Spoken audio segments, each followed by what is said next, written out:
Yo, what's up, guys? So I'm just gonna document this little journey I've got with the Zephyrus G14 2020 model here, and pretty much I got this laptop back in 2020, and since then it's suffered some unfortunate damage. You can see it's got no screen anymore, among other things, and so the other thing I faced with it was just like constant overheating issues of processor running at pretty much 100 degrees Celsius and once the computer hit those temps, really suffering in terms of performance.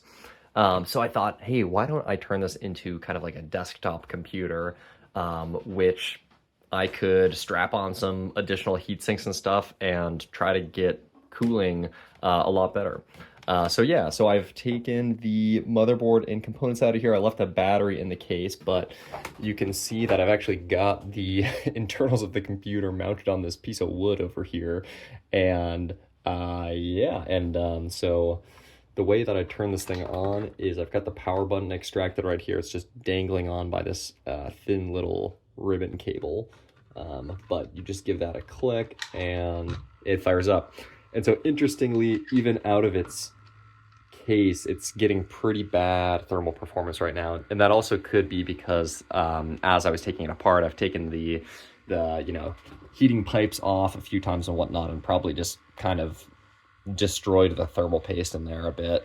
So that should all be redone. But yeah, I'm planning to make a few upgrades here. I'm going to swap out the RAM for a little more RAM. It's got 8 gigabytes soldered onto the motherboard right now, and then it's got 8 more gigabytes of RAM in this removable slot. So I'm going to swap out the removable slot for 16 gigabytes. And it only does DDR4 RAM, so I'm going to be swapping that out for some more DDR4 RAM of the same speed, which is DDR4 3200. And I thought about upgrading the SSD, but I think I'm just going to leave that for now. It was feeling super hot to the touch, and so I've got this SSD heatsink here, which I'm going to attach and try to see if I can get some better read and write performance out of that thing. And then the big improvement will be I'm going to just attach a big heatsink right on top of the heat pipes here. I'm just going to use some, thermal conductive epoxy and glue that thing on, and then I've also got this big 200 millimeter Noctua fan that I'm going to mount up here, blowing right on that thing. And yeah, I'm curious to see if this will be it'll have better kind of like temperature management after that. So we will just have to see. All right, so project update. I've done a few things. I put on the heatsink for the SSD. I went ahead and swapped out the replaceable RAM here. This used to be an 8 gigabyte card, and now this is a 16 gigabyte card, which puts the whole board at a maximum of 24 gigabytes. And I checked around on the computer using some tools and saw that it can do a maximum of 32 gigabytes of RAM. And yeah, I believe it's important to swap this out for the same type of RAM of the same speed. So I've got DDR4 3200 RAM in there, which is what the old stick was as well. And yeah, last couple of things I'm going to do is I think I'm actually just going to take these fans out. They're super old and loud. And I've got this giant Noctua 200 millimeter fan that I'm just going to mount right on top. So I'm going to put some wooden supports on top of that thing and get this mounting, and it'll actually be this way. It'll be blowing down directly on the board. And I was kind of testing this out a bit and seeing really good performance and also really good just levels of noise. So it was way quieter than it was before. And then the last couple things is I'm going to see if I can maybe do a custom solution on the power button here. So I've got the ribbon cable, and this was just the stock power button attached. So I just kind of extracted that from the case and kept that attached on. It's just flopping around.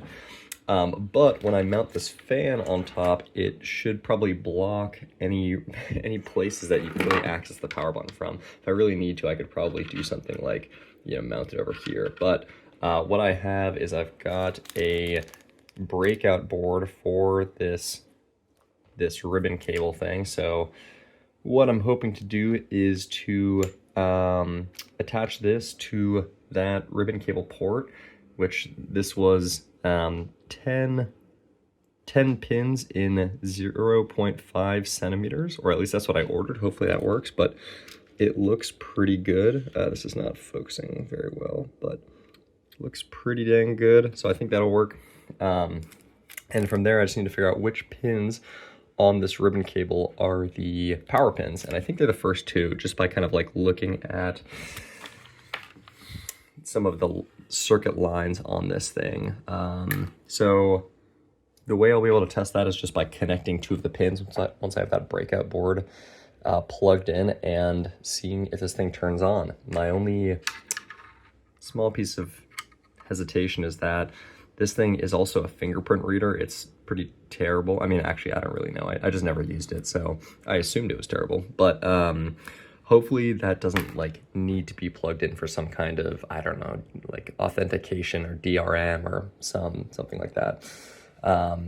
Yeah, so, the other thing I'm gonna do is I'm gonna mount this SSD heatsink just right on top of the GPU and CPU, and I've got some thermal glue here, so I'm just going to glue that right on top and hopefully just get some even better heating performance that way. Yeah, and so then this fan will be mounted just above that and blowing right on that heatsink and on the rest of these heat pipes and whatnot.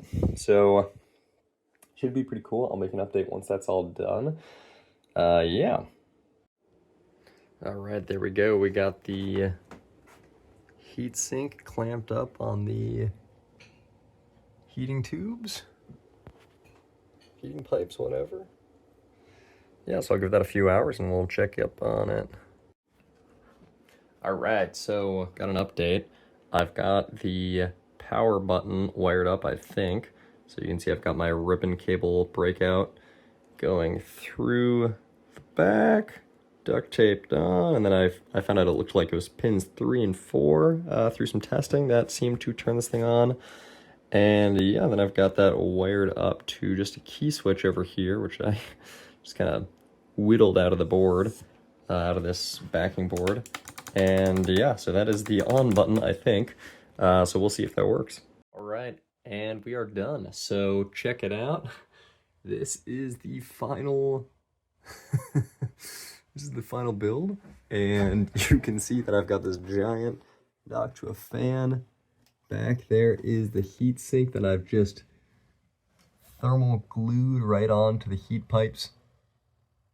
And yeah, so I've got these 3.5-inch kind of wood platforms that I've mounted the fan on, and it's blowing right on that heat sink and on these heat pipes. And I've just gone ahead and removed the stock fans because they were super loud, and we're getting good cooling now. So I'm playing Baldur's Gate kind of on approximately like medium graphics or so. Yeah, it's running super smoothly. You can see I'm panning around, everything's nice and smooth. And let's take a look at the temps. So I'll go over to G Helper here. I'm holding the camera, so this is all going a little slow, but so yeah, we are at 70 degrees Celsius on the CPU, 60 degrees Celsius on the GPU. Not too bad. I've been seeing, temps like 95 or so before doing this, and then also just the stock fans were so loud for me. Mine were probably just really old, which was part of it, but they were just, like so this is really nice and quiet. Yeah, so this thing is just going to be chilling up here, kind of wall mounted. It's a super funny desktop computer. I've got my custom power button there, that pink key switch in the corner, and this fan is just running off the USB port over here. So I got the 5-volt version of this fan so that I could power it off that USB. And this fan came with that USB conversion cable as well. And if we look at the back of this monstrosity, what you'll see is a bunch of tape pretty much holding on the different wires that I've got back here, and then also some foam pads which I've installed just to try to prevent this thing from rattling against the wall at all. But we've got the on button breakout board there wired up to the on button in the corner, and then we've also got the Wi-Fi antenna wires back here just taped onto the back. And that is about it. So yeah, hopefully this was interesting. Maybe someone else will want to do this. Do you really need to do all of this to get good cooling? Honestly, you could probably just replace the thermal paste. I noticed that like that definitely had the biggest impact on the performance. And yeah, I had pretty similar cooling, to be honest, with or without this additional heatsink thing on there. So yeah, I'd say the biggest difference that this really made is just that it quieted things down. But if you're the same setup where the motherboard was outside of the laptop case and you had fresh thermal paste, you'd probably see similar cooling temps. This SSD heatsink is likely not doing too much, but that is all good. I mean, I don't know, maybe it is because we're at 54 degrees Celsius on the CPU, 48 on the GPU. Pretty dang good. So yeah, so there you go, folks. I guess that's how you can convert your old Zephyrus into a goofy desktop PC that you can just, it's really nice because it's so light you can just mount it right on the wall. So yeah, hopefully this was interesting. Feel free to leave a comment or whatever, and yeah, catch you later.